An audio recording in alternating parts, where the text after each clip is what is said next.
शक्ति सिंह जी, पहली बात तो थैंक यू सो मच, आपने अपना कीमती वक्त दिया। तो सर पहला सवाल है कि भावनगर जो काफ़ी मतलब सालों से बास्केटबॉल के लिए जाना जाता है, थोड़ा बताएंगे कि बास्केटबॉल यहाँ पे शुरू कैसे हुआ, कब हुआ और इसकी पॉपुलैरिटी भावनगर में इतनी बड़ी क्यों है सर?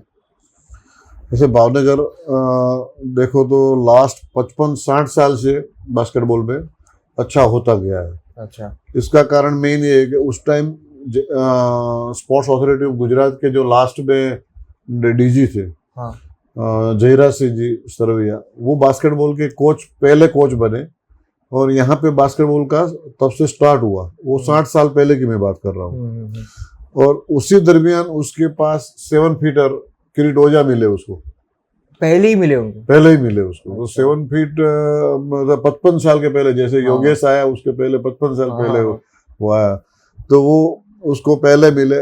और वही 73 में वो इंटरनेशनल खेलने गए, फिलीपाइंस मनीला। हाँ हाँ हाँ। तो वहां से बास्केटबॉल में भाई इंटरनेशनल लेवल पे भी जा सकते हैं अपने खिलाड़ी भी। हाँ। तो वो भावनगर में एक क्रेज आया। वो जमाने में क्या घोड़ा गाड़ी वगैरह में एडवर्टाइजमेंट भावनगर में होती थी कि भाई ये अपना प्लेयर खेल के आया इंटरनेशनल लेवल पे। हाँ हाँ हाँ। तो ये शुरुआत हुई थी, तब से बास्केटबॉल यहाँ से एक क्रेज, बच्चों को क्रेज हुआ। तो यंगस्टर ग्रुप आमने सामने मैचेस में क्लब सिस्टम बन गई भावनगर में। यह गरसाड़ा क्लब और यंगस्टर बास्केटबॉल क्लब, 2 क्लब बनी। अच्छा। वही 77-78 में। अच्छा, यंगस्टर्स क्लब इतना पुराना है? हाँ, इतना पुराना है। तो तब 2 ग्रुप थे बास्केटबॉल में, 2 ग्रुप झगड़े और उसी में से 2 क्लब बने। अच्छा। और तब से क्लब सिस्टम आमने सामने रही, लेकिन एक हेल्दी कंपटीशन रहता था और बहुत बढ़िया तरीके से 1 by 1 प्लेयर उसमें से आते गए। मैं भी 82 में फिलीपाइंस में सिलेक्ट हुआ। हाँ। तो वही सब वो एडवर्टाइजिंग भावनगर में यही सब निकले, रोड पे माइक पे बोलते बोलते कि भाई हाँ। तो ये सिस्टम भावनगर में अच्छी चलती है। तो आपने ऑब्वियसली किरीट ओझा जी के बारे में बात किया और आपने भी खेला है, तो और भागीरथ सिंह जी जो प्रेसिडेंट है भावनगर, वो भी इंडिया के लिए खेले। इंद्र विजय सिंह जी खेले, हरपाल वाघेला खेले। अच्छा। और अभी मिरांत इटालिया खेल के आया। हाँ। तो टोटल कितने होंगे इंटरनेशनल भावनगर में? गिनो तो भावनगर में इंटरनेशनल एक हरपाल चुड़ासमा भी बीच में खेल के आया। हाँ। टेस्ट मैचेस खेला। तो भावनगर में 8 से 10 खिलाड़ी इंटरनेशनल प्लेयर बने हैं। टिमालिया, कुलदीप टिमालिया भी है। जैसे वो महिदीप है, महिदीप भी स्टैंड बाय में था। अच्छा। हाँ, इंडियन जूनियर टीम में। वो कृष्णपाल है, वो भी अंडर 16 में स्टैंड बाय में था। तो वैसे प्लेयर वहां तक इंटरनेशनल के कैंपों में जाने। अभी नया लड़का अभी जो योगेश आया, उसको भी कैंप में, एक कैंप भर के आया वो। अभी दोबारा भी वो कैंप में जाएगा। अच्छा। क्योंकि हम लोग भी क्या, एक टॉप लेवल पे इतनी हाइट होती है तो उसको डायरेक्ट कैंप दो। अगर ये लेट हुआ है और हाइट उसकी 7 फुट ऊपर की है, तो फिर उसको स्पेशल ग्रेडेशन देके भी उसको कैंप पे बुला लेते हैं। अच्छा अच्छा। और एक और सवाल है कि भावनगर में, जैसे मैंने कहा कि मैंने महारानी जी का इंटरव्यू किया था कल, तो भावनगर प्रिंसली स्टेट हुआ करता था। तो थोड़ा बताएंगे कि रॉयल फैमिली ने कैसे सपोर्ट किया बास्केटबॉल को या स्पोर्ट्स इन जनरल?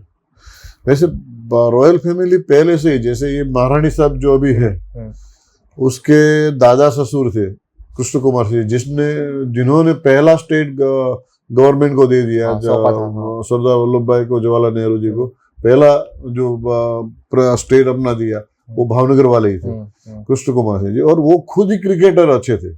अच्छा। तो उसको तब से लेके स्पोर्ट्स में तो इंटरेस्ट था ही। लेकिन महाराजा के बेटे के बेटे के बेटे अभी जो आया है, जो संयुक्ता देवी के बेटे जो जयवीर राज सिंह, वो भी थोड़ा वो पहलवानी में ज्यादा उसको इंटरेस्ट भी है। तो वो बॉडी बिल्डिंग में, तो वो उसको बास्केटबॉल में बहुत ज्यादा इंटरेस्ट है। वो खुद भी क्रिकेट खेलते हैं, लेकिन उसको बास्केटबॉल में ज्यादा इंटरेस्ट है। और हमारे लोगों के साथ उसका ट्यूनिंग भी हुआ। उसको हम लोग टूर्नामेंट में चीफ गेस्ट में या बुलाते रहते थे, तो उसको भी इंटरेस्ट बढ़ गया। और उसने खुद, जब ये हम लोगों ने स्टार्ट किया कि भाई अभी बास्केटबॉल लीग भावनगर की स्टार्ट करे, 3-on-3 की भावनगर लेवल पे पहले स्टार्ट करे, तो उसने भी हम लोगों को बोला कि हाँ, उसमें कोई टीम लेनी है तो हमें बोलना। तो उसने टीम भी ले ली और तब से लेके आज तक वो चाहे ये चौथी सीजन है, कंटिन्यू बास्केटबॉल में हेल्प कर रहे हैं और उसको सारी गेम में वैसे इंटरेस्ट है, लेकिन बास्केटबॉल में पर्टिकुलर हम लोगों का उसके साथ मिलना जुलना भी ज्यादा होता है तो और भी ज्यादा उसका अच्छा इंटरेस्ट है। अच्छा। और अगर योगेश की आप बात कर रहे थे, योगेश की भी जर्नी बहुत ही इंटरेस्टिंग है। मैंने पढ़ा था पिछले साल एक टाइम्स ऑफ इंडिया में एक रिपोर्ट आया था कि वो एक पास में से एक गांव है लिमड़ा गांव से, तो कैसे वो डिस्कवर कैसे हुए, कहाँ से मिले आपको या भगीरथ सिंह? वो भी एक बड़ी दिलचस्प कहानी है कि जैसे वो लिमड़ा गांव है, वो एक शक्ति सिंह गोहिल दूसरा है कि जो अभी ओपोजिशन लीडर भी थे इधर, कांग्रेस, पार्टी प्रेसिडेंट है वो उसके गांव का लड़का है ये। अच्छा। तो वो अपने गांव में आ रहे होंगे, गांव के अंदर जा रहे होंगे तो लंबा एक लड़का उसको बाहर निकल रहा था, देखा उसको उसने देखा होगा तब ये इसको तो पता भी नहीं है उसको देखा है। अच्छा। लेकिन उसने फोन मुझे लगाया तो फिर मैं आउट ऑफ स्टेट था, तो मैंने बोला मैं बता अभी भगीरथ को बोल देता हूँ, तो कहा ठीक है मैं भी भगीरथ को फोन कर दे, तू भी फोन कर ले। तो भगीरथ को मैंने बोला तू और इंद्रवीर जी जाके इसको ढूंढो और लेके आओ, तो इसको लेके आया ऐसे। और ये 7 फीट सही में है या नहीं है वो तो देखो पहले, अपने के उसका पैर भी देखना पड़ेगा, उसकी हाइट देखनी पड़ेगी, हाइट पे पैर कैसे, उसका बॉडी कैसा, फिजिकली कैसा लग रहा है। तो उसने मेरे को भगीरथ ने वहां से ही बोला, वो इंद्रजीत ने, बहुत ही फिजिकली तो बढ़िया लग रहा है अभी ये लड़का, अच्छा खासा वो बॉडी है उसका। तो चलो ठीक है उसको बुला लो, अपने ग्राउंड पे ले लो उसको, जो भी ट्रैक सूट वगैरह शूज का भी बोल देंगे। अभी शूज उसका तो 19 नंबर कहाँ से मिलेगा। फिर बाद में उसकी भी व्यवस्था की और आज वो खेल रहा है और हमें उम्मीद भी है कि वो आगे जाके अच्छा खासा काम लगेगा, इंडिया टीम को भी काम लगेगा। हाँ, तो ये गुजरात की यूनिक क्वालिटी मैंने देखी है कि जनरली जो प्लेयर्स हैं वो एवरेज हाइट के या फिर 6, 4, 5, आई थिंक दिशांत शाह एक था 6'8", तो सडनली ऐसे 7 फुट के आते हर 50 साल, ये कैसे होता है? गुजरात में होता है ये गुजरात में दोबारा हुआ है सर। हाँ। इतने सालों के बाद। और लेकिन बीच में भी हमारे पास जो प्लेयर है, जैसे हरपाल आया, हरपाल भी ऐसे ही साइकिल पकड़ के जा रहा था, ऐसे वो लंबा तो लड़का 6'7" तो है, वो साइकिल पकड़ के ऐसे जा रहा था कॉलेज पे। तब हमने देख लिया अरे भाई ये तो लड़का बढ़िया है। और वही कॉलेज में भगीरथ पढ़ता था, उसी कॉलेज में वो दाखिला उसने लिया था। तो हमने उसको पहले, मैं जा रहा था मलेशिया में, उसके लिए ट्रैक सूट वगैरह लेके आएंगे और मैं लेके आऊंगा, लेकिन उसको जाने मत देना, उसको बास्केटबॉल से बाहर मत निकलने देना। और वो इंडिया टीम में इतना बढ़िया काम लगा फिर बाद में, तो वो बेस्ट ब्लॉकर इन इंडिया था। अच्छा। हाँ। इतना बढ़िया प्लेयर बन गया था वो।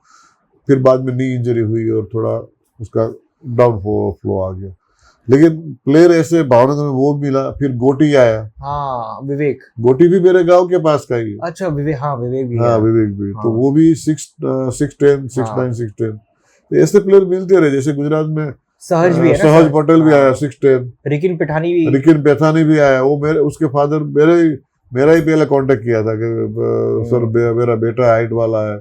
मुझे कोई भी बोले कि भाई मेरा बेटा हाइट वाला है, पहले तो मैं उसको ठीक है कोई बात नहीं, उसके बाद क्योंकि हाइट वाला वो अपने हिसाब से बोलते हैं ना। हाँ, तो 5'10" भी हाइट वाला, हाँ वो 5'10" भी हाइट वाला गिनते हैं। खुद की हाइट इतनी है, 2 इंच ज्यादा होगा तो उसको बहुत ज्यादा लगेगा। लेकिन हमें 6'6" के ऊपर वाला हाइट वाला गिनते हैं, उसके नीचे वाला हाइट वाला गिनते ही नहीं।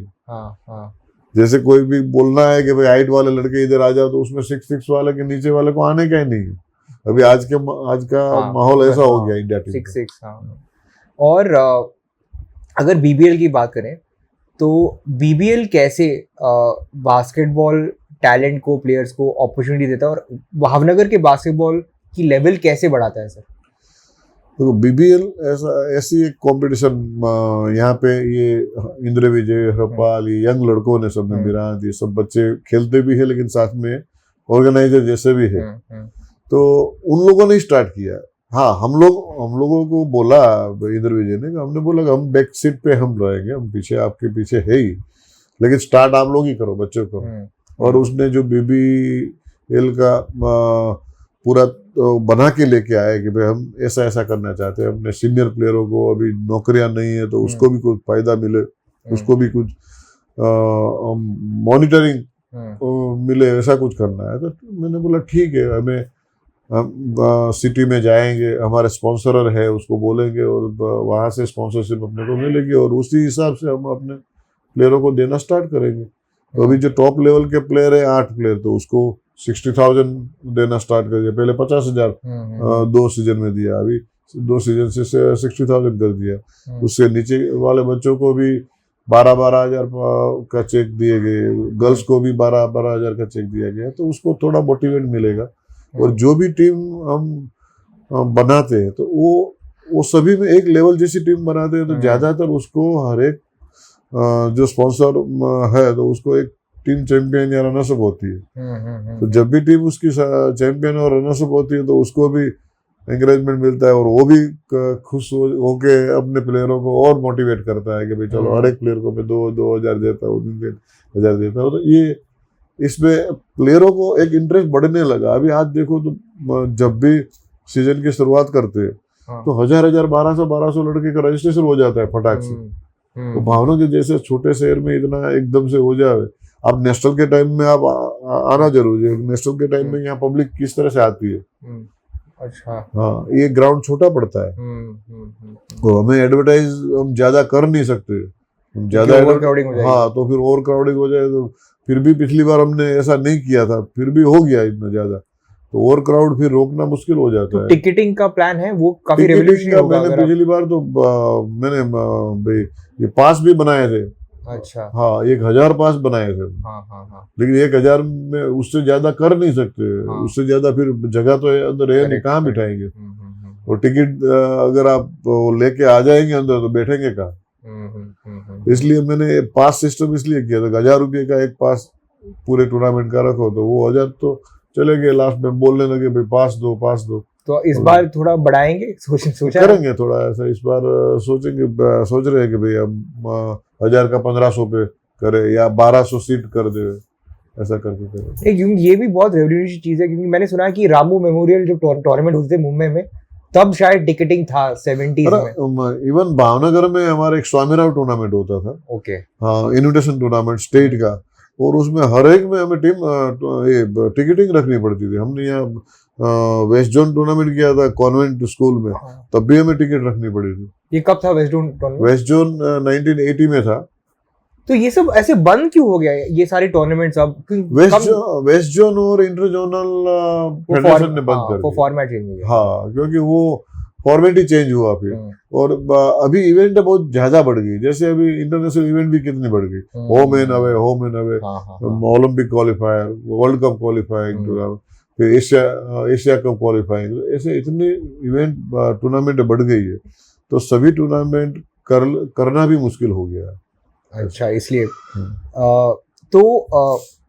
अगर ये बीबीएल की वजह, भावनगर तो ऑलवेज गुजरात में one of the best districts रहा है। yes. तो आप गुजरात स्टेट चैंपियनशिप में जनरली जीतते आए पहले से, या फिर बीबीएल की वजह से और भी परफॉर्मेंस इंप्रूव हुआ है, वो देखने को मिला है गुजरात स्टेट लेवल पे? बिल्कुल हुआ है, क्योंकि हमारे अंडर 14, अंडर 16 और अंडर 18 ज्यादातर हमें ये तीनों में बहुत फायदा मिला है। ये इसकी वजह से, क्योंकि प्लेयरों को एक ये हर बार टूर्नामेंट आती है, आपस में खेलते हैं जो, तो उसको एक जुस्सा भी रहता है और मैच टेम्परामेंट बढ़ जाता है उसका दूसरे प्लेयरों के। जैसे गुजरात में इतनी टूर्नामेंटें नहीं होती, भावनगर में हम लोग यहाँ महीने में दूसरी टूर्नामेंट भी कर लेते, तो वो फिर एक स्कूल लीग भी करते हैं। तो ऐसी टूर्नामेंट भावनगर में, ये एज ग्रुप में हमें बहुत फायदा मिल रहा है। और एज ग्रुप का फायदा ही हमारे लिए सीनियर के लिए फायदा मिल रहा है, क्योंकि वो अपने आप सीनियर बन जाएंगे तो वो एक्सपीरियंस प्लेयर हो जाएंगे। तो फिर सीनियर तो हमारा है ही बेस्ट। करेक्ट, क्योंकि हमारे सीनियर इनकम टैक्स में चले जाते हैं, कई बाहर चले जाते हैं। जैसे गोटी चला गया, ऐसे प्लेयर तो बाहर जाने वाले ही है। हम जाने भी देते हैं। हरपाल भी 2 साल रेलवे में जाके आया, चैंपियन बना के आया। 2 साल वो चैंपियन टीम हुई उसकी, उसको मेन रोल उसी का ही था। अच्छा। हाँ, तो और बाकी जैसे इंद्र विजय वगैरह, वो सीधा यहाँ पे इनकम टैक्स में जॉब में लग गया, तो उसका फायदा हमें यहाँ मिला। ये भी अच्छा खेल के आया हुआ है। जूनियर एबीसी भी खेला है, सीनियर में फर्स्ट टाइम बाय था वो जापान में।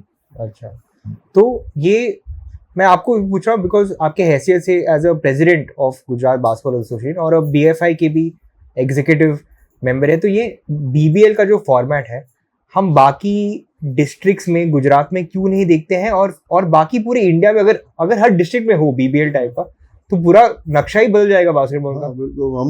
हमने गुजरात में भी जब मीटिंग था हमारा स्टेट एसोन का मीटिंग, तब भी मैंने गुजरात में बोला था कि भाई हर एक डिस्ट्रिक्ट को इस टाइप की टूर्नामेंट करनी चाहिए। तो एक अहमदाबाद में 5-on-5 लीग उन लोगों में से किसी प्राइवेट ने चालू किया है, फेडरेशन में से नहीं चालू किया है, कोई डिस्ट्रिक्ट एसोन ने नहीं चालू किया, लेकिन प्राइवेट में, लेकिन वो साथ में उसकी हेल्प मिल जाती है और कर लेते हैं। स्टेट एसोन के पास से उसको परमिशन लेनी पड़ती है, वो स्टेट लेवल की कर रहे हैं। और दूसरा अभी सूरत में उन लोगों ने सूरत की एक टूर्नामेंट रखी थी, तो अभी स्टार्ट किया है। देखो अभी बड़ौदा या हिम्मतनगर, राजकोट ऐसे डिस्ट्रिक्ट भी स्टार्ट कर देंगे तो धीरे धीरे बड़ा मिलेगा। और मुझे लगता है हम लोग यहाँ सबको इनवाइट करते हैं कि भाई आओ, तो मोस्ट ऑफ कहीं ना कहीं कोई लोग, इस बार बहुत लोग देखने के लिए आए बाहर से, दूसरे डिस्ट्रिक्ट के सेक्रेटरी प्रेसिडेंट में से, तो शायद आगे जाके वो भी इम्प्लीमेंट करें। और स्टेट लेवल पे भी होगा, जैसे गुजरात स्टेट लीग, जैसे कि Ahmedabad versus Gujarat state league का हमने एक बना के रखा है। और अभी हम लोग अभी एक नेक्स्ट मीटिंग करेंगे, तो फिर उसमें हमें फाइनल टच देना है कि भाई किस तरह से हम लोग कितनी टीम में, 6 टीम रखे या 8 टीम रखे, 6 या 8 टीम का वो नक्की करके हमें स्टेट लेवल का ही ये प्लान में है। कब से स्टार्ट होगा, कुछ आइडिया है कि? तो मुझे लगता है अभी नेशनल के पहले तो आइडिया नहीं रहेगा, लेकिन साल भर निकल जाए ऐसा लगता है। उसके नेक्स्ट हमें आफ्टर जनवरी के बाद ये हाथ में लेंगे। अच्छा, और ये लीग जो है ये भी मतलब, क्योंकि काफी सारे टूर्नामेंट्स होते हैं जो लीग कहते हैं अपने आप को, लेकिन 2-3 दिन में खत्म हो जाता है। तो अगर ये गुजरात स्टेट लीग हो तो ऐसा होगा कि जैसे होम एंड अवे फॉर्मेट, जैसे भावनगर में जाके उस हिसाब से हमें करना है, और 1 महीना 2 महीना जैसे चले। वैसे सैटरडे संडे चलता रहे। वैसे 2 महीने का वो इवेंट रखे तो ज्यादा बेटर रहेगा कि प्लेयर को आराम भी मिलना बहुत जरूरी है। तो जैसे अभी हम लोग यहाँ पे भी सैटरडे संडे ही करते थे, हमें वो अपने आर्मी वालों का कुछ था, इसलिए हम लोगों को एक साथ 5 दिन रखना पड़ा पहले वाले में। अच्छा, तो वो हमारे लिए हमें वो सूट नहीं आया इतना, क्योंकि प्लेयर पूरा सुबह 6 बजे से लेके ग्राउंड पे आ जाते, तो रात को 11 बजे तक जाना होता है, तो थक भी जाते हैं। तो सैटरडे संडे वाला टूर्नामेंट रहता है, तो प्लेयर को मेहनत करने का भी वो टाइम रहता है, और खेलने में पूरा वो 100% दे सकते हैं जी। और अगर इंडिया की बात करें, जैसे कि आप ऑब्वियसली BA5 में सीनियर एग्जीक्यूटिव रहे हैं, तो क्योंकि काफी जो फैंस भी है, बास्केटबॉल फैंस इंडिया में, हर बार हम पूछते हैं कि प्रो नेशनल लीग कब आएगा, प्रो बास्केटबॉल लीग। लेकिन अगर आप सोचे BBL टाइप के ग्रास रूट्स लीग का इम्पैक्ट तो नेशनल लीग से बहुत ही ज्यादा है, क्योंकि आपको टैलेंट जो, जैसे कि आप कह रहे हैं कि 1000-1500 बच्चे जो ऑटोमेटिकली आते हैं, आपको नहीं स्काउट करना पड़ता है कि आप आओ खेलो, वो खुद, तो आपका काम एज ए स्काउट भी आसान हो जाता है, as a chairman selection committee. तो ये पूरे इंडिया में ये BFI की ये बात होती है कि ये नेशनल लीग, प्रो लीग तो ठीक है, लेकिन एटलीस्ट एज ए रिकमेंडेशन हर स्टेट को, हर डिस्ट्रिक्ट को, क्योंकि बाकी इतने 30 स्टेट है, 1.4 बिलियन पीपल है इंडिया में, तो ये ऐसी डिस्कशन होती है BFI एग्जीक्यूटिव कमेटी? डिस्कशन ज्यादातर अभी तक तो हुई नहीं है, जैसे कि भाई हर एक स्टेट को भी ऐसा कर, लेकिन मैंने बात उठाई थी कि भाई हम भावनगर में भावनगर लीग कर रहे हैं, भले हमारे भावनगर लेवल पे कर रहे हैं, लेकिन वहां से भी स्काउटिंग अच्छी तरह हो सकती है एक डिस्ट्रिक्ट में।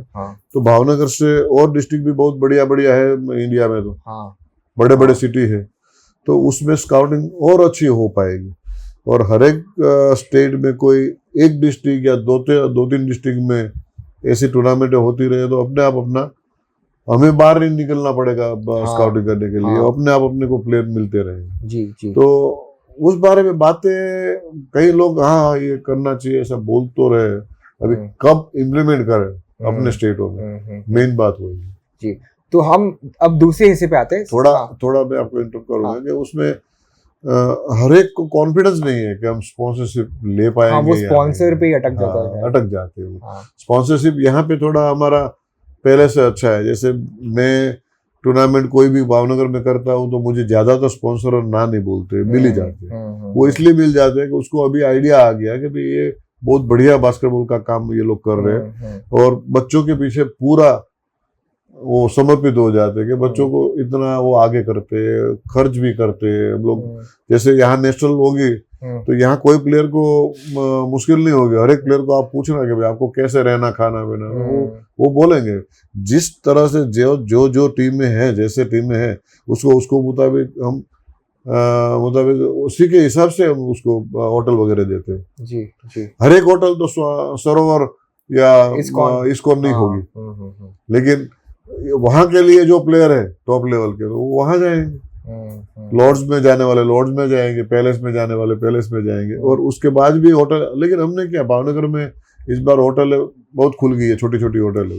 अच्छा। तो नई होटल है तो उसका फायदा, उसको नई होटल के रूम तो अच्छे ही होते, तो उसका फायदा मिलेगा। हम बेस्ट से बेस्ट करना चाहते हैं, नेशनल में करेंगे। अभी तक तो हमारा नेशनल अल्टीमेट रहा है इंडिया में। कोई भी टूर्नामेंट हमने की है, जैसे फेडरेशन कप किया, तो वो आज तक का फेडरेशन कप ऐसा नहीं हुआ है, लोग ये बोल के गए। उसके बाद हमने मैंने पूरा यहाँ से 125 वॉलंटियर्स लेके मैं गया था सूरत। ओके। 125 अच्छा वॉलंटियर्स भावनगर के लेके मैं वहां जाके मैंने नेशनल चैंपियनशिप किया था। ओके। तो वो भी ऐसा गिना गया कि भाई आज तक का ऐसा नेशनल नहीं हुआ है। जब रिलायंस ने हमें एडॉप्ट किया पहले बीच में 2010 में, तो ये 2009 का नेशनल देख के उसमें सबसे बड़ा उसके इम्प्रेसिव हुए थे उसमें से। अच्छा। सूरत वाला। Okay, interesting. हाँ, और उसके बाद मैंने 2015 में भावनगर में नेशनल चैंपियनशिप किया अंडर 16 का, वो भी बेस्ट रहा। उसके बाद 2019 में हमने नेशनल किया, आज तक का सीनियर नेशनल ये टॉप हो गया सूरत के बाद। इसके बाद अभी हम लोग करेंगे तो वही हमारा जो नाम है वो वही रखेंगे कि भाई भावनगर में नेशनल है तो भावनगर में नेशनल में मजा ही रहेगी। जी जी। तो ये कोशिश करेंगे। हम लोग नॉनवेज भी उसी तरह देते। थोड़ा नॉनवेज का गुजरात में प्रॉब्लम आती है, लेकिन हमारी कोशिश ये रहेगी इस बार के उसको वो भी कमी नहीं रहने देंगे। जो ऑल्टरनेट डे हमने पिछली बार तो फिर भी कर दिया था, थोड़ा यहाँ ध्यान भी रखना पड़ता है आसपास का, सेंसिटिविटी। हाँ, तो क्या कि लोग खाने वाले नहीं है ना, तो उसको ऐसा लगेगा कि यार इसमें ऐसा होगा। कई जैसे स्पॉन्सर रहे तो वो बोले आप खाना, उसको बोल नहीं सकते हम लोग नॉनवेज भी खाना देते हैं। अच्छा। तो वो भी अच्छा कोई होगा उसको तो जो जानता है कि भाई स्पोर्ट्समैन को ये खाना जरूरी है, उसको तो कोई प्रॉब्लम नहीं आएगी। लेकिन दूसरे लोगों को ऐसा लगेगा कि भाई ये नॉनवेज भी देते हैं, लेकिन वो नॉनवेज देना जरूरी हो जाता है। बाहर के साउथ के प्लेयर भी आएंगे, नॉर्थ के प्लेयर भी आएंगे, हर एक तो गुजरात की तरह नहीं होंगे ना, सेव खमड़ी खा के। तो अगर हम इंडिया की बात करते हैं, तो ये जो आप कह रहे हो कि सिलेक्शन, तो मेरे हिसाब से सिलेक्शन जो है नेशनल्स के बेसिस पे होता है ना सर। तो अगर कोई टैलेंटेड प्लेयर, लड़का या लड़की जो भी हो, जो नेशनल्स बाई चांस मिस हो जाए, क्योंकि काफ़ी सारे हैं जो CBSE टूर्नामेंट या अलग टूर्नामेंट खेलते हैं जो सिस्टम के अंदर नहीं होते हैं, तो as of now Indian team की सिलेक्शन प्योरली नेशनल्स के बेसिस पे होती है, या फिर ऐसे जैसे योगेश जैसे लड़का है ऐसे भी चांसेस हैं कि अगर कोई मिस हो गया सिस्टम में जो नेशनल खेल? नहीं, वो हमारे सिस्टम आज से नहीं। मैं देखो तो मैं ये दोबारा चेयरमैन हुआ। हाँ। उसके पहले मैं सिलेक्शन कमेटी का मेंबर भी रहा हूँ। मैं लास्ट 12 साल से 16 साल से सिलेक्शन कमेटी से जुड़ा हुआ हूँ, हरीश के टाइम से ही। तो हमने कभी वो रखा ही नहीं है कि भाई नेशनल में जो खेला है उसके अलावा प्लेयर लेना ही नहीं, ऐसा नहीं। अच्छा। हमें टॉप अच्छा प्लेयर और देखिए, हमने जैसे ये कहा गया तो जूनियर खेला हुआ, मैंने सीनियर में कैंप में बुलाया उसको, योगेश को। हाँ। हम जो नेशनल नहीं खेला था लुधियाना, तो उसको कैंप में बुला लिया। प्लेयर अच्छा है वो देखना है। हाँ। हमें टैलेंट मिलनी चाहिए कहीं से भी। हाँ। और इंडिया में वो पुराना माइंड है। हाँ। कि भाई नेशनल में खेला है तो उसको बाकी नहीं, उसको हम नहीं लेने देंगे। वो चीजें ही हटा दी है। अच्छा, ये पहला कोई ऐसा रूल था BFI में कि नेशनल्स खेलना है? पहले ज्यादातर ऐसा था कि जो नेशनल खेले उसमें से ही टीम को टीम प्लेयर सिलेक्ट करना। लेकिन धीरे धीरे ये सब 82 के बाद अच्छा चेंज आते गए। जैसे फॉरेन कोच को बुलाते गए, ये गया तो वो तो प्लेयर को, दूसरे प्लेयर को देख के स्काउटिंग टाइप कर बुला लेते, सीधा कैंप में ले ले। तो ये हमने वही सिस्टम चालू रखी। और मैं वैसे भी एज अ चेयरमैन में मैं भी इसी माइंड से चलता हूँ कि भाई टॉप लेवल का प्लेयर हमें मिलना चाहिए, और जिसमें हमें दिखना भी चाहिए कि ये प्लेयर आगे, ये हाइट वाला है लड़का तो आगे हमें यूजफुल होगा तो उसको नेशनल खेला नहीं है तो कोई बात नहीं, उसको कैंप में बुला लो। अच्छा, तो ये फ्लेक्सिबिलिटी रखते हैं। फ्लेक्सिबिलिटी रखते हैं। ओवरऑल इंडिया का अच्छा देख के, इंडिया को प्लेयर की जरूरत है, अच्छे प्लेयर की, लंबे प्लेयर की, तो उस हिसाब से फ्लेक्सिबिलिटी रहती है। अच्छा, ये अच्छा है कि फ्लेक्सिबिलिटी है, क्योंकि काफी लोग सोचते हैं कि मैंने नेशनल खेला नहीं तो मैं ट्राई नहीं करूँ, या गिव अप कर देते हैं। नहीं, ऐसा जरूरी नहीं। अच्छा, और अगर प्लेयर को जो मुझे काफी क्वेरीज आती हैं कि मुझे इंडिया के लिए खेलना है, उनको आइडिया नहीं कहाँ से स्टार्ट करे, तो आप उनको क्या एडवाइस देंगे, कैसे स्टार्ट करें अगर to give them best chance? और ऐसे क्वालिटीज क्या देखते हो आप एज सिलेक्शन कमेटी चेयरमैन की to give best chance Indian team के लिए प्लेयर को ये क्वालिटीज होनी चाहिए? मोस्ट ऑफ ज्यादातर प्लेयर जैसे आपको इंक्वायरी करते हैं, तो वैसे हमें भी फोन आता है एज अ प्रेसिडेंट गुजरात का और as a chairman selection committee India का। मेरे को बाहर से भी बहुत फोन आते हैं कि भाई हम भी इंडिया टीम में से खेलना चाहते हैं, तो हमें खेलना है, हम क्या करें, आप हमारे लिए क्या कर सकते हो, ऐसा भी बोलते हैं। तो हम उसको बहुत ही सिंपल सा उसके पास से वो इंक्वायरी 2-3 मांगते हैं कि भाई आप कहाँ तक, कितनी एज है आपकी, आपकी कितनी हाइट है, कितनी एज है, कौन से स्टेट के है, कहाँ आपका अभी एज कितनी है, तो उस हिसाब से आपने खेलना कब स्टार्ट किया था, आप खेलते हो बास्केटबॉल या खेलते ही नहीं, और कितने बड़े हो, उसके ऊपर हम बोल सकते हैं कि भाई आप वहां तक की मेहनत कर पाओगे या नहीं कर पाओगे। क्योंकि आजकल के बच्चे 4वीं 5वीं 6वीं कक्षा में पढ़ते तब से स्टार्ट कर देते, और वो टैलेंट में जब आते अंडर 13-14 में आते तब तो वो कई अच्छे भी हो जाते बच्चे। और कई लड़के हमें फोन करते, उसको पूछते हैं तो वो बोले मैं कॉलेज में हूँ, अभी तक तो मैं कहीं खेला नहीं हूँ, लेकिन अभी मेरे को बहुत इंटरेस्ट है, मुझे खेलना है और मुझे इंडिया टीम में खेलना है। हम बोलते हैं भाई इंडिया टीम के लिए लास्ट में लोग 8-10 साल से मेहनत कर ही रहे हैं, आप पहले 8-10 साल मेहनत अच्छी कर लो, आपके एज के हिसाब से देख लो, कि आपके हाइट के हिसाब से देख लो, आपकी बॉडी के हिसाब से देख लो कि आपको मेहनत कितनी करनी है। एक बहुत डिफरेंट रहता है मेहनत करने का, बॉडी के हिसाब से, हाइट के हिसाब से। तो हम हर एक प्लेयर को तो ऐसा नहीं बोल सकते कि आप इधर आ जाओ मैं देख लेता हूँ और फिर बाद में आपको भी बताऊँ, लेकिन हम ज्यादातर ये जवाब उसको देते हैं कि भाई आपकी हाइट बताओ मेरे को, आपका बॉडी बोलो कैसा है, और आप कब से बास्केटबॉल के साथ जुड़े हुए, कब से खेल रहे हो, और कहाँ तक अभी खेले हो अपने लेवल पे, वो बताओ, तो उसके ऊपर आइडिया आ जाएगा कि भाई ये कितना लंबा जाएगा। जी। तो हम तो काफी फोकस करते हैं कि मेंस बास्केटबॉल पे, लेकिन अगर विमेंस बास्केटबॉल की बात करें, एक चीज मैंने नोटिस करी है, आप अगर मैं गलत कह रहा हूँ तो आप करेक्ट कर देना, कि विमेंस टीम में जैसे हम चाइना देखें, ऑस्ट्रेलिया, वहाँ 6'5", 6'6", 6'7", 6'8" की लड़कियां हैं जो एक्टिवली खेलती हैं, लेकिन इंडिया में एक पूनम चतुर्वेदी के अलावा जो 6'4", 6'5", 6'6" जो नेचुरली इतनी हाइट की हैं वो दिखती कम है। 6'1", 6'2" में शायद 1-2 केरल से होंगे। तो ये इसके बारे में क्या कहना है सर आपको, ये क्यों नहीं मिल रही है ऐसे टॉल विमेन प्लेयर्स? हाँ, मेन बात तो वही है कि ये प्लेयर मिलनी चाहिए।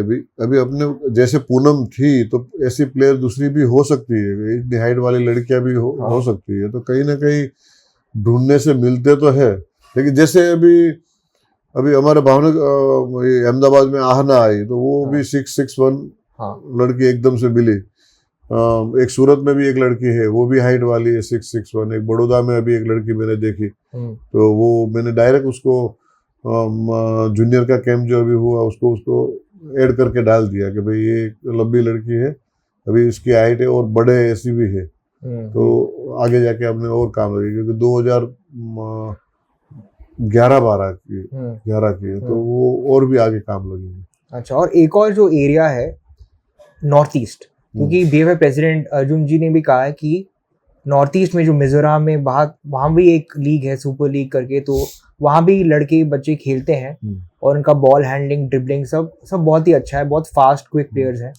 लेकिन पूरे नॉर्थ ईस्ट में 70 इयर्स प्लस में सिर्फ आई थिंक 2 मेंस प्लेयर आए मिजोरम से, दोनों पॉइंट गार्ड थे, एक लालिना जो रिसेंटली और सांगा जो आई थिंक जो क्वालिफायर साहबा, और लड़कियों में एक नीमा दोमा है जो सिक्किम से है। तो नॉर्थ ईस्ट के इंक्लूजन के लिए कैसे बेटर होगा कि नॉर्थ ईस्ट से भी प्लेयर्स आए और इंडिया के लिए खेल पाए एटलीस्ट जूनियर लेवल्स पे, अंडर 13 अंडर 16 में? जैसे मिजोरम लीग का मेरे को भी इन्विटेशन था, मैं जा नहीं पाया लास्ट टाइम, लेकिन मैं सोच रहा हूँ नेक्स्ट में जाऊंगा तो मुझे भी देखना है वहाँ वैसे। लेकिन उसकी जो टीम है उसको कितना फायदा मिला देखो, अभी जैसे मिजोरम में लीग चल रहा है तो उसका फायदा उसके अंडर 14 अंडर 16 को बहुत मिला है। वो 2 बार नेशनल चैंपियन अंडर 14 में हुए, 16 में भी फाइनल खेले, तो बहुत बड़ी बात है कि भाई नॉर्थ ईस्ट से भी कोई नेशनल चैंपियन हो सकता है। लेकिन वहाँ के लड़के जो है वो U14 इंडियन टीम या U16 इंडियन टीम में दिखते नहीं है even as point guards. Selection हम लोग का उसका भी होता ही है। अच्छा, हाँ होता ही, वो ऐसा नहीं। लेकिन मेन बात क्या है, अंडर 16 के कैंप में आए थे, अंडर 14 का कैंप लगा नहीं। अच्छा, क्योंकि अंडर 14 की कोई इवेंट नहीं है। तो इंटरनेशनल इवेंट तो है नहीं। लेकिन मैंने हमारे प्रेसिडेंट साहब को, सेक्रेटरी साहब को भी बोला है कि भाई हमें टूर्नामेंट हो या नहीं हो, लेकिन हम अंडर 14 का 15 दिन का कैंप भी रख देवे, तो वो बच्चे एक दूसरे के साथ मिलेंगे, खेलेंगे, तो उसको भी और एक एक्सपोजर मिलेगा। और अंदर अंदर उसकी टीम बना के लोकल हम लोग उसको मैचेस खिला सकते हैं। तो वो 15 दिन उसका एक मैं इंडिया टीम का कैंप करके आया हूँ, ऐसा अपने गांव वापस जाएगा तो दिखेगा, तो उसको और जुस्सा आएगा और मेहनत करने की मन करेगा। तो आपको लगता है कि ये चांसेस ब्राइट हैं कि एटलीस्ट अंडर 14 में बॉयज लेवल या इवन गर्ल्स में शायद दिखने को मिलेंगे in coming years from north east? बिल्कुल मिलेगी, क्योंकि नॉर्थ ईस्ट के ऊपर हम लोग अभी पूरा फोकस कर ही रहे, ध्यान दे ही रहे। अच्छा। हमारे प्रेसिडेंट साहब और सेक्रेटरी साहब, हम तीनों ने मिलके ये बातें भी अच्छी तरह की है कि भाई हमें वो साइड से, भले हमें हाइट वाले लड़के नहीं चाहिए, लेकिन पॉइंट गार्ड तो हमें मिल ही सकता है। वहां से अच्छा पॉइंट गार्ड मिल जाए, वो 5'11", 5'6" तक उसकी हाइट आ भी जाती है और वो खुद ही अच्छे बॉल हैंडलर होते हैं। इसलिए तो वो लोग मिजो टूर्नामेंट जो ये लीग करते हैं मिजोरम में, उसमें ज्यादातर वो आउटसाइडर को जो बुलाते हैं वो हाइट वाले ही बुलाते हैं। करेक्ट, जी जी जी। वो खुद ही बोल रहे हैं कि भाई हमारे पास 6 और 6 के नीचे वाले तो है ही प्लेयर, बहुत उसकी जरूरत हमें नहीं है, हमें जरूरत है 6 अबाव। तो ऐसे प्लेयर पहले भी खेलने गए उधर, और इंडिया के टॉप लेवल के जो अच्छे प्लेयर है, विशेष जैसे उसको भी उन लोगों ने बुलाया गया जो इंडिया के टॉप है, तो उसकी नेक्स्ट ये लीग में भी अच्छा दिखेगा पूरे के भाई ये इंडिया का टॉप प्लेयर आया है। और हाइट वाले को तो वैसे भी इंडिया टीम के प्लेयर होंगे और हाइट वाले हैं वो तो दिखेंगे। सर एक पैटर्न मैंने नोटिस करी है कि इंडियन टीम जो है यूजुअली जो भी टॉप 2-3 स्टेट्स होती है नेशनल्स में, जैसे कि पंजाब और तमिलनाडु का फाइनल्स हो गया, या फिर राजस्थान आ गई, या दिल्ली, या जो भी है, तो वहां से यूजुअली एक अनरिटन रूल होता है कि टॉप 2 टीम में से 4 या 5 लड़के जो विनिंग टीम से, या 2 या 3 रनर्स अप से, और फिर बाकी लेवल 1 के प्लेयर्स ही दिखते हैं इंडियन टीम में। तो ये सही ऑब्जर्वेशन है, या फिर जो कोर्ट 3-4 आउटडोर कोर्ट्स में खेलते हैं लेवल 2 में, वहां से प्लेयर्स की स्काउटिंग कैसे होती है? क्योंकि वो टीम्स तो जनरली वीक होती हैं, वो यूजुअली आती नहीं है इंडोर कोर्ट, वो प्रोग्रेस प्रमोट नहीं होती है, और यूजुअली जो सेलेक्टर्स हैं वो फोकस करते हैं ऑब्वियसली मेन मैचेस पे, जो लेवल 1 पे जो सिलेक्शन कमेटी बैठती है। तो ये गैप कैसे एड्रेस करें? या आप मानते हो कि जो टीम्स या प्लेयर्स आउटडोर खेलती है, लेवल 2 में खेलती है, उनका थोड़ा इग्नोर हो जाता है? हाँ, ये इग्नोरेंस बहुत पहले भी ये था। और जब से मैं सिलेक्शन कमेटी में आया और जब से मैं प्रेसिडेंट बना हूं, तब से मैंने पूरा, मैं जो को भी सिलेक्शन कमेटी में रखता हूँ, उसको पहले से ही बोल देता हूँ कि मैचेस यहाँ देखो, वैसे वहां पे भी ग्रुप वाइज मैचेस देखने जाना ही जाना है। वहां पे भी आप, वही तो हमने फेस किया है ना पहले भी। करेक्ट। हाँ, तो हमें तो आइडिया है कि वहां नहीं देखने आते, तो वो सब मैंने इसमें आकर ये सब स्टार्ट इसलिए करवाएगा, मैंने वो बोल के किया है कि भाई ये हमें करना है और नीचे भी जाना है, कि ये तो टीम गेम है। टीम गेम में कोई लड़का इतना बढ़िया होता है, वो अपनी टीम को खींच नहीं पा रहा है लेवल 1 के लिए, लेकिन वो इतना अच्छा प्लेयर टीम गेम में रहता है कि वो टीम में आ भी पाए। तो ऐसे हम लोग अभी नीचे जाने से अभी वहां के प्लेयर भी कैंप में आने लगे। अच्छा, वो आने लगे? हाँ, आने लगे। और सर प्रैक्टिकली हर सेलेक्टर को हर मैच, हर प्लेयर देखने का मतलब अपॉर्चुनिटी नहीं मिलता है, क्योंकि टाइम लगता है और फिर जाना भी पड़ता है हर जगह। तो क्या आप एज ए सिलेक्शन कमेटी आप न्यू टेक्नोलॉजी का इस्तेमाल करते हैं, जैसे कि स्टैटिस्टिक्स जो है, बॉक्स स्कोर देके, ठीक है मैंने मैच नहीं देखा लेकिन लगता है इसका 20 रिबाउंड आया है, तो शायद इसमें कुछ स्कोप है, तो आप उसका यूज करते हैं? स्टैटिस्टिक के साथ देखते हैं ना। हाँ, स्टैटिस्टिक तो देखते ही है, ये प्लेयर देख क्या खेला है अपनी टीम में से, जैसे वो बोल रहे हैं बहुत बढ़िया है बहुत बढ़िया है, तो किस हिसाब से बढ़िया है, उसका स्टैटिस्टिक क्या है वो भी तो काउंट करते ही है, बाहर के प्लेयर या अंदर के प्लेयर दोनों के। हाँ, अंदर के प्लेयरों को जो लेवल 1 ग्रुप है उसमें उसको फायदा ये मिलता है कि टॉप लेवल की टीमों के साथ खेलने को मिलता है, और वहाँ पे हर एक सिलेक्टर बैठे होते हैं और दूसरे भी सीनियर प्लेयर्स भी बैठे हुए होते हैं, तो वो वहाँ ध्यान थोड़ा ज्यादा जाता है, और प्लेयर भी वहाँ अच्छे हैं, नहीं है ऐसा नहीं है। लेवल 2 में थोड़ा फर्क तो पड़ता है, लेकिन लेवल 2 भी अभी धीरे धीरे पहले से बेहतर हो गया है। लेवल 2 में भी अभी मैचेस अच्छी होती है। हाँ। और ये लेवल 2 में से जब लेवल 1 में 2 टीमें आती है और नीचे ये जाती है तो बहुत ज्यादा फर्क नहीं लगता है। हम लोग भी जैसे लास्ट 8 साल गुजरात भी अपर पूल लेवल 1 में चला गया था, तो अभी लास्ट टाइम वापस निकल गया है। अभी मेहनत करके वापस 1 में आना पड़ेगा 2 में से। तो प्लेयर नीचे जाते हैं तो भी पता तो है, जैसे ये मीरान थे उसका पता है कि ये प्लेयर अच्छा है, कुलदीप टिमालिया है प्लेयर अच्छा है, तो ध्यान तो जाता ही है। अच्छा, ये स्टैट्स के बेसिस पे? हाँ, या फिर लोग कोचेस बताते हैं आपको? हाँ, कोचेस खुद बोलते हैं कि भाई हाँ इसको कैंप पे भेजो। जैसे यहाँ पे भगीरथ बहुत बेस्ट खेला अपने टाइम में भी, वो सिडी रेविसी वो 7th पोजीशन भी आई थी उन लोग। तो प्लेयर जैसे यहाँ पे नेशनल कोच आया तो उसने बोला भाई भगीरथ तुझे कैंप में आना है, तो अपने आप ध्यान तो वापस जाता ही है।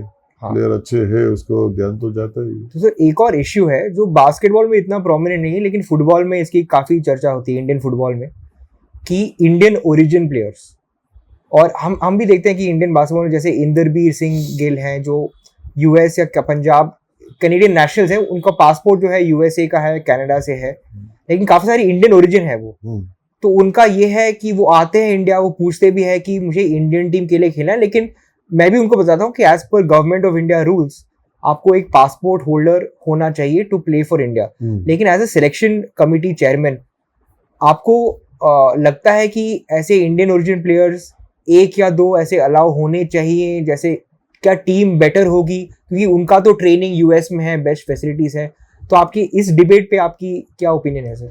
इसमें ज्यादातर हम लोग आउट ऑफ कंट्री में भी, जैसे ये सऊदी है, जॉर्डन है, ये लोग बाहर के प्लेयरों को रखते ही है, लेकिन मेन बात ये है कि उसका पासपोर्ट वो वहाँ का बना लेते हैं।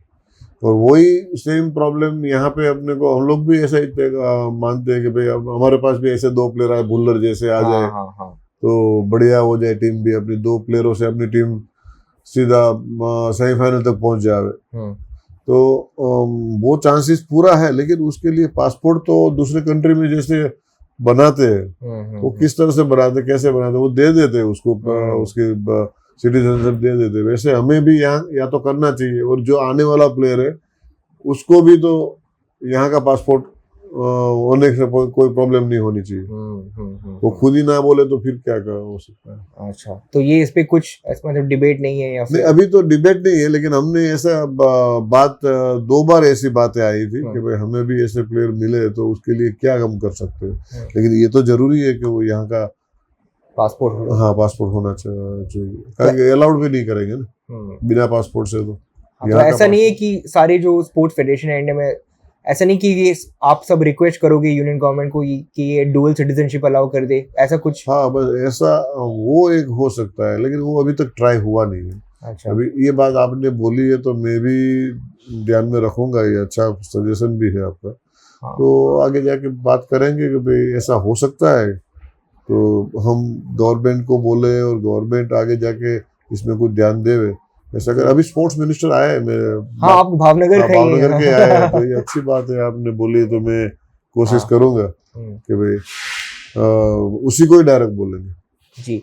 और सर आखिर सवाल है कि अब 3x3 जो है अलग से एक फॉर्मेट बन गया है, तो 3x3 और 5-on-5 के बीच में जो स्काउटिंग का डिफरेंस, ऐसा कुछ है कि आप 3x3 प्लेयर में इस टाइप की क्वालिटी ढूंढते हो, 5-on-5 में इस टाइप की, ऐसा कुछ डिस्टिंक्शन बना है अब?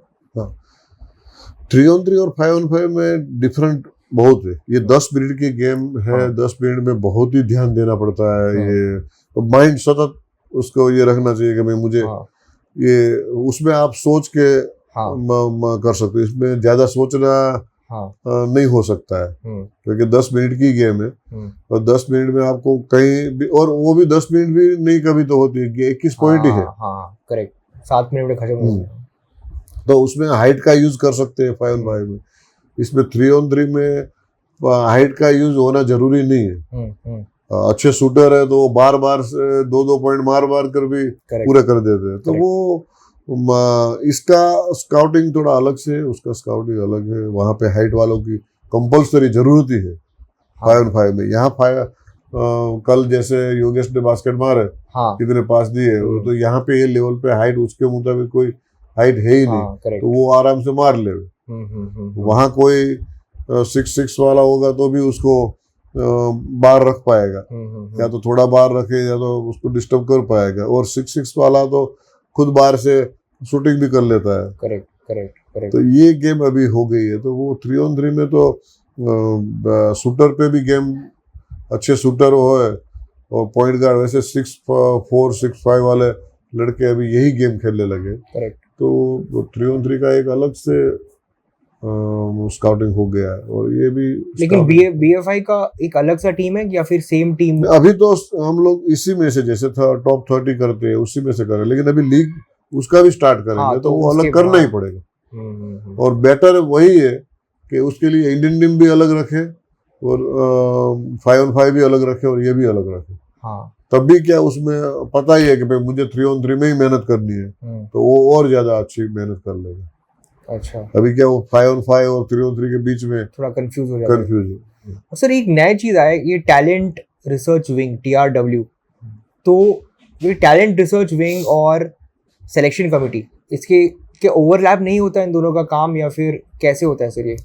नहीं, वो ऐसा तो नहीं होता है, लेकिन जब भी मीटिंग है, मुलाकात है, तो एक बार बात करके बैठ के बात भी कर लेते हैं कि भाई क्या ध्यान में रखना चाहिए, आप लोग क्या, आपके क्या व्यूज है, हमारा ये व्यूज है, आपका क्या व्यूज है। तो आमने सामने थोड़ी उसकी डिबेट भी हो जाती है। और उसमें भाई हमें सही लगे, नहीं आप बोल रहे हो वो सही है, तो वो भी इम्प्लीमेंट होता है। और यहाँ से भी वो लोग भी इम्प्लीमेंट करते हैं, ये भी बेटर है आपकी बात है। क्योंकि मैं पूछ रहा हूँ क्योंकि अब इतनी सारी अब नेशनल बास्केटबॉल एकेडमी अब स्टार्ट हो रही है, कॉर्वस या हर जगह, तो इससे होपफुली आपका काम भी थोड़ा ईजियर हो जाएगा। और एनीवे जो मेरे हिसाब से आई थिंक टॉप प्लेयर्स आप ही सिलेक्शन कमेटी सिलेक्ट करती है कि ये टॉप 30 बच्चे हैं और यही बच्चे जाएंगे नेशनल बास्केटबॉल एकेडमी। करेक्ट? तो आपका एक्चुअली काम जो है, आप सप्लाई कर रहे हो टैलेंट टू द TRW। ये सही है जो मेरा? हाँ बिल्कुल।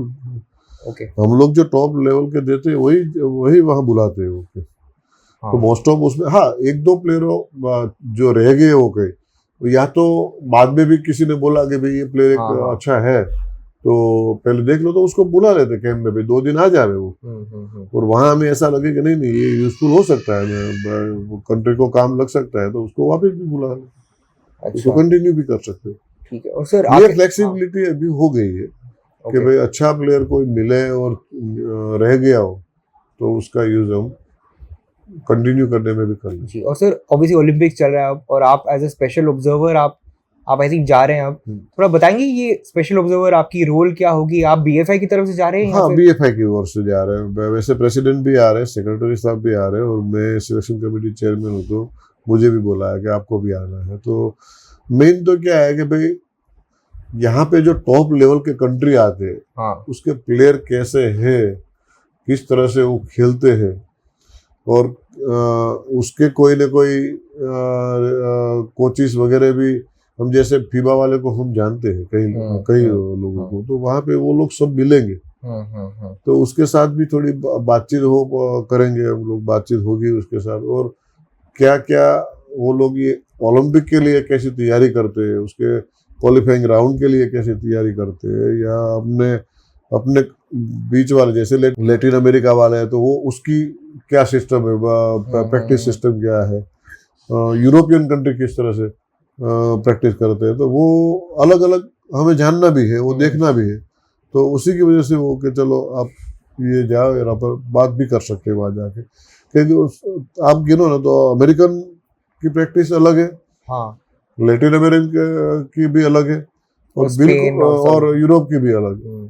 आप उसको ढंग मारते हुए देखोगे हम यूएस वाले को, तो उससे कम, उसके जैसे ही है थोड़ा ये लोग भी लैटिन अमेरिकन, लेकिन उससे कम में थोड़ा है। तो यूरोपियन स्टाइल थोड़ी अलग है, टीम वो जैसे हम खेलते हैं, हम हमारी तरह वो खेलना, हम उसके साइड ज्यादा है, उसकी टाइप की गेम। जैसे साउथ सर्बियन टीम है तो वो भी यूरोपियन कंट्री में इसी टाइप की गेम है उसकी, कि वो ऐसा नहीं कि हर एक में डंक मारना ये करना हो, वो सिंपल शॉट भी बहुत मारते हैं जैसे हम हमारे टीम में मारते हैं वैसे। जी जी जी।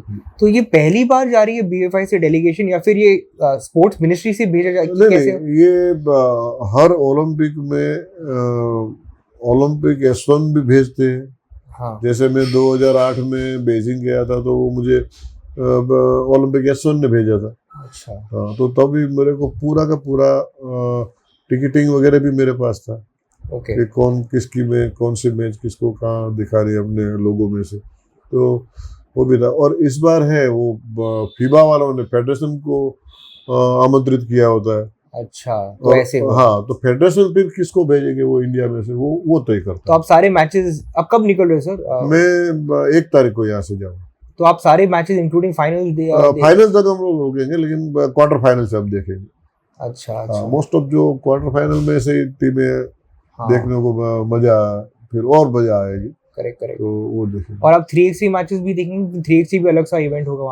3x3 भी है, उसमें भी देखेंगे, दोनों में देखेंगे, दोनों का देखना जरूरी है। जैसे उसमें मैं एशियन कप में मैं गया था वो 3on3 में। हाँ। लेकिन ये वर्ल्ड लेवल का है तो वो एक अलग ही, एक ओलंपिक गोल्ड मेडल जिसको लेना है वहाँ तो टॉप लेवल का पूरा आएगा इधर। ठीक है। क्योंकि वर्ल्ड कप में भी 32 टीमें होती है, इसमें 12 टीमें होती है। हाँ। तो ये बहुत कंपटीशन वाला इवेंट हो जाता है। तो डेफिनेटली आई एम श्योर कि आप सब ब्रेनस्टॉर्म करेंगे और वापस आके कुछ अपन भी अपने प्लेयरों को नया बताएंगे कि भाई ऐसा ऐसा भी है, इस टाइप का भी है। और मेरा ट्यूनिंग प्लेयरों के साथ बहुत ज्यादा रहता है। हाँ। मैं मोस्ट ऑफ इंडियन टीम के प्लेयरों को जानता हूँ, और वो लोग भी दूसरे से मेरे पास वो बातें भी ठीक से कर लेते हैं। तो मैं खुला रहा हूँ कि खुद प्लेयर था। करेक्ट। तो उसके साथ बातें करने का मुझे मजा भी आता है कि भाई प्लेयरों को भी पूछे और हम भी उसको बताएं।